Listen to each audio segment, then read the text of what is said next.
Я не уверен, что на постсоветском пространстве демократия есть абсолютное благо. Не знаю почему, просто не уверен. Поэтому мне кажется, что утверждение, что Грузия, страна с победившей демократией, сейчас же тут же мгновенно получает билет в рай, экономический, финансовый, политический и так далее, ну, мне представляется это крайне смелым утверждением. По одной простой причине, что дети всегда повторяют ошибки родителей, причем в такой более жесткой форме. А Грузия явно пошла по пути, используя рецептуру построения демократии американскую, и выступила в роли такого дитяти, который построил демократию, которая на самом деле оказалась авторитарной диктатурой. Что уж тут говорить. Говорить по законам этой диктатуры об этом не принято, потому что у нас демократия. Но все чаще я от своих грузинских коллег и журналистов слышу то, что действительно так и есть, что это диктатура в чистом виде. Открываются глаза, что называется. Относительно, мне даже кажется, что здесь вполне уместен термин «виртуальная демократия». То есть демократия, которая существует только в воображении тех, кто следует этой идее. Относительно Южной Осетии и Абхазии совершенно очевидно, что данная проблема становится аналогичной проблеме Курил в отношениях России и Японии. Те же самые рефлексы, те же самые рефлексии и та же самая, вернее, бесперспективность в решении этого вопроса. Совершенно невозможно решить, потому что никто из сторон назад пути не имеет. Он не имеет возможности маневра для того, чтобы даже просто поговорить об этом хорошо.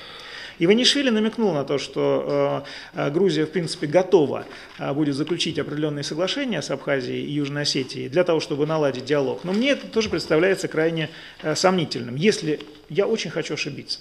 Если это произойдет, это будет безусловным благом. Уже высказывался термин относительно того, что Грузия страна торговцев. Она торгует своим геополитическим положением. Она делала это всегда и будет делать это в будущем. Я обращу только... И существует много аспектов, которые она может извлечь, много бенефиций, которые она может извлечь из этого положения, но я остановлюсь на двух главных. Это участие в трубопроводных проектах и это действительно торговля услугами на случай войны. На обоих этих направлениях, если с точки зрения предоставления услуг в случае войны Грузия преуспела более-менее, она действительно превратилась в такую обширную базу НАТО, не вступая в него, то с точки зрения трубопроводных проектов, судя по всему, не все так хорошо складывается. В силу чисто объективных причин. Грузия тут не виновата. Просто экономический кризис. И непонятно, что там потечет по трубам в ближайшее время. В принципе, сейчас Грузия в экономическом смысле похожа на человека, который ходит в банк, чтобы соседи думали, что у него есть деньги. А на самом деле он там пьет бесплатный кофе. Вот мне вот так это представляется сейчас. Поэтому Иванишвили он не способен с помощью своих миллиардов вытащить Грузию из экономической дыры, из экономической ямы. А именно на это надеялось население Грузии, когда голосовало за него, потому что в своем маленьком селении он создал социализм. Это было недорого, это было возможно, но это был очень хороший политтехнологический ход, который сработал на общегрузинском уровне. И в результате мы получили человека, который непонятно, сможет ли он реализовать те обещания, которые дал. Без, так сказать, доброй воли со стороны Соединенных Штатов Америки, России, до того же Саакашвили. Иванишвили в очень сложной ситуации. Подводя итог просто, отношения между Россией и Грузией возможны. Но если Грузия будет вести самостоятельную политику, а, к сожалению, все указывает на то, что в ближайшее время самостоятельную политику она вести не сможет, потому что вся ее экономика, политика, финансы завязаны именно на этом. У меня пессимистичные в этой связи прогнозы. Демократия не является билетом в счастливую жизнь, абсолютно точно. Она является шансом получить такой билет. Поскольку все остальные, как мы помним господина Черчилля, все остальные системы управления еще хуже. Да, вопросов нет.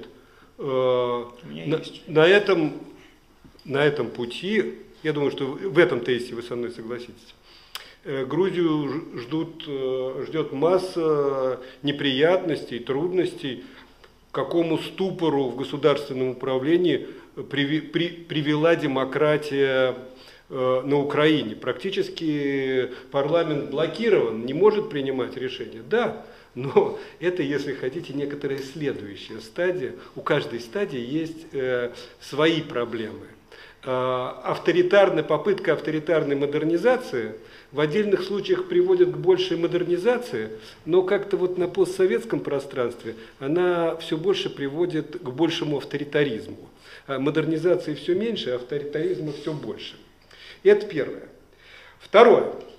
Я не знаю, насколько можно всерьез обсуждать все эти сценарии про автомобильную дорогу, автобан, который может превратиться во взлетно-посадочную полосу для Боингов.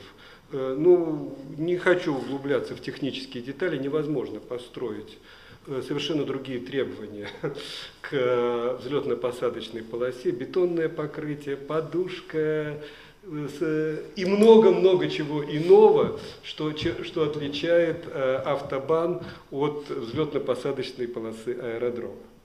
К тому же зададим себе вопрос. У кого-то есть безумный план переброски. Для чего нужны самолеты? Для переброски войск. Для чего нужно перебрасывать войска? Для того, чтобы начать наземную операцию. Я с большей или меньшей долей уверенности могу сказать, что в ближайшие лет 10 американцы без совершенно крайней нужды и необходимости, когда действительно там возможны варианты на Корейском полуострове, но никогда не будут ввязываться в наземную операцию. Я не хочу просто развивать эти тезисы. Но, допустим, такая безумная идея появилась. Почему не использовать замечательную с настоящей взлетно-посадочной полосой турецкую базу Инжерлик, которая дает все те же возможности, что дает гипотетическая возможность развертывания в Грузии. Тезис о том, что Грузия стала гигантской базой НАТО, тоже, по крайней мере, чрезвычайно неточен. Что на территории Грузии нет крупных военных объектов ни одной из стран Североатлантического альянса. Да, кстати, сам термин «база НАТО» чрезвычайно неточен. Будем откровенны, он чаще всего используется в пропагандистских целях. Есть базы стран-членов НАТО. И, честно говоря, если бы такая идея была у какой-то из стран НАТО и у Грузии, то ничего не стоит я имею в виду с юридической точки зрения, создать таковую базу без всякого вступления Грузии в НАТО. Что произошло, допустим, в Киргизии, и произошло в Катаре, и во многих других странах существуют базы США, других стран, членов НАТО, без вступления. Вообще, мне кажется, во-первых, заметим опять-таки, большая вина господина Саакашвили или ошибка заключается в том, что он говорил о вступлении в НАТО как о возможном деле. Невозможно. У Грузии нет ровно никаких шансов ни при одном американском президенте вступить в Североатлантический альянс. Им будут давать бесконечные авансы, писать бесконечные маршрутные карты этого процесса. До тех пор, в 1994 году, позвольте мне напомнить, когда начался разговор о возможности расширения НАТО, сначала за счет бывших стран Восточной Европы, потом за счет балтийских стран, появился натовский документ, который определял критерии вступления в НАТО.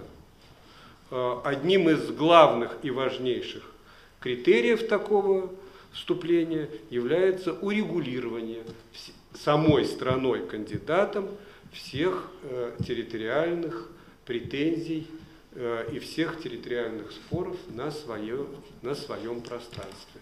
Как мы понимаем, это более или менее понятно, что территориальные споры на территории Грузии не будут урегулированы, и это означает, что никаких шансов вступить в НАТО у Грузии нет.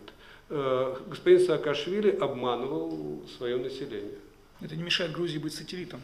Да, конечно, опять-таки, но здесь, еще раз, мы вступаем не в сферу юридическую, а в сферу рационального мышления, вопрос ведения боевых действий с территории Грузии в отношении Ирана мне представляется фантастическим.